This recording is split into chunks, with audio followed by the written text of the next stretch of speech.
We're at the camper today and I'm going to be installing this hitch plate on our camper. It's an American flag. It's super cool and I love it already. In this video, I'm going to show you what comes in the box, demo it for you, and give you my honest opinion.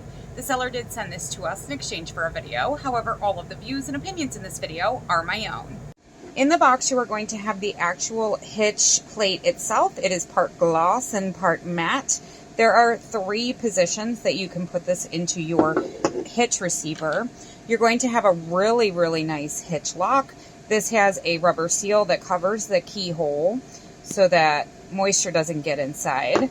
You have 2 keys and you have 4 spare rubber washers. The hitch lock is very easy to operate. You just twist the key until that little plunger pops out, and then you can disconnect this piece from the other side.